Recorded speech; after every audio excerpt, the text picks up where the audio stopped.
In the year 970, at the Althing in Iceland, the law speaker stands on a rock platform and recites from memory the section of Genealogy's law concerning female thralls. His voice carries across the gathered assembly as he speaks words refined over generations to completely erase female humanity within legal frameworks. A thrall woman's body belongs entirely to her master. She cannot refuse any use of her person. Her children belong to her master. She cannot own property. She cannot bear witness in law.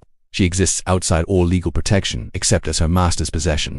These are not abstractions but daily realities for thousands of women across the Norse world, a state of living death where they exist physically but have no legal existence as persons. The case being tried illustrates the system with brutal clarity. Thorstein Redbeard has killed his neighbor's female thrall named Asa during a dispute over field boundaries. The woman was caught between them when Thorstein struck with an axe. The legal question is not murder but property damage. The judgment requires Thorstein to pay replacement value, 8 marks of silver for a woman of approximately 20 years who could weave no additional punishment, no consideration of the life ended, simply a commercial transaction to compensate for destroyed assets. Asa had been captured in Ireland 5 years earlier. She had learned Norse, adapted to Iceland's brutal climate, developed exceptional skill in weaving that made her valuable. She had even borne 2 children who now served in the same household. None of this matters legally. Her death is recorded in the same manner as the loss of sheep in a storm. The laws go further still. Masters can lend female thralls to guests as hospitality gestures. Refusing such use is not legally possible. The woman becomes a temporary gift passed between men like cups of mead, and any children resulting from such arrangements automatically become the property of the woman's owner regardless of who the father might be. Ragnhild experiences this system when her master hosts 5 chieftains to discuss a raiding alliance. For 1 week, she is passed among the guests nightly. By the meeting's end, she is pregnant. 9 months later, she gives birth to a son whose father could be any of 6 men. The child is nobody's son and everybody's property, raised as a slave with no identity beyond his mother's servitude. In Dublin's massive slave market, Princess Orlath stands naked on a platform 15 feet high, her royal lineage now merely a selling point to increase her price. The year is 852, and Dublin has transformed from an Irish settlement into the Vikings' western headquarters for human trafficking. The auctioneer describes her qualities in 4 languages to Byzantine merchants, Moorish traders, Norse settlers, and Irish collaborators who profit from their own people's suffering. The bidding reaches 24 marks of silver, paid by a trader who specializes in moving high-value women along the eastern routes. Orlath will travel through Sweden, down Russian rivers, and eventually reach Baghdad, where her pale skin and red hair will make her an exotic curiosity. She will never see Ireland again. The system the Vikings created was not simple slavery but something far more calculated, an industrial-scale machinery of suffering that would not be matched until the Atlantic slave trade 7 centuries later. They had turned human harvest into a science, and the wives and daughters of their defeated enemies were the crop. The women of Lindisfarne, the Irish princesses, the Frankish noblewomen, all of them learned the same terrible truth. In the Viking world, survival itself could become a punishment worse than death. What do you think drove these women to endure? Could you have survived what they survived? Leave your thoughts in the comments below, because these voices from the darkness deserve to echo into our present day. The revelation becomes darker when you trace Diana's ancestry back to 1461 and Eleanor Butler, a woman whose name nearly destroyed the English throne. Eleanor entered into a secret marriage contract with King Edward IV before his later public marriage to Elizabeth Woodville in the 15th century. Such a pre-contract wasn't scandal, it was law, which meant Edward's children by Elizabeth, including the famous princes in the Tower, could be declared illegitimate. Richard III seized upon this very claim to take the crown, arguing the princes had no right to succession.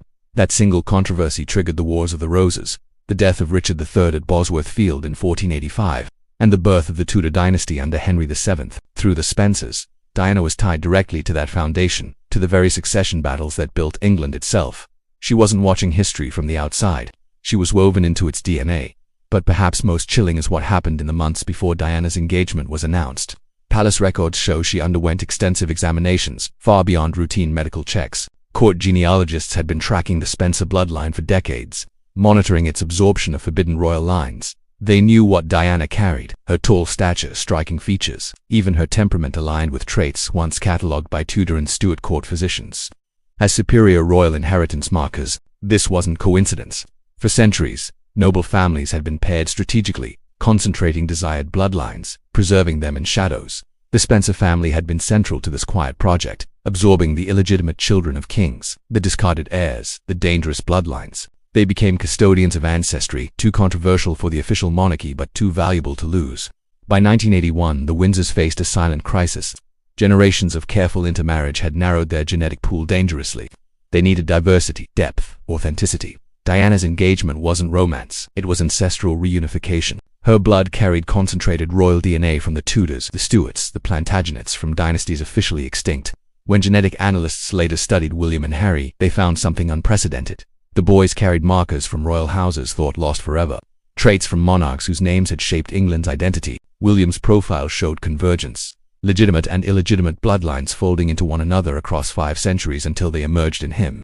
When he takes the throne, he won't just inherit the crown, he'll embody the reunification of England's fractured royal past, the ultimate merging of sanctioned and silenced bloodlines. This is why Diana's death in that Paris tunnel on August 31, 1997, struck with such devastating force. The world wept for more than a beloved princess. Unconsciously, millions mourned the lost vessel of ancestral authenticity. Diana had been the living bridge between the modern Windsors and the ancient monarchs they tried to forget. She carried within her veins the genetic threads that proved the crown's legitimacy was unjust about succession laws.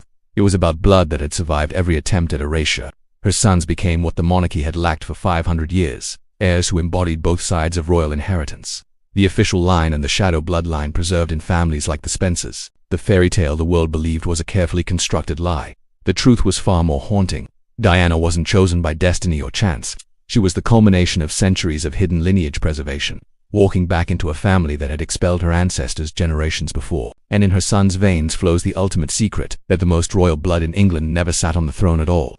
It waited in the shadows, carried by the discarded and the forbidden, until the day it could return. That day was July 29, 1981. The world just didn't know it was watching.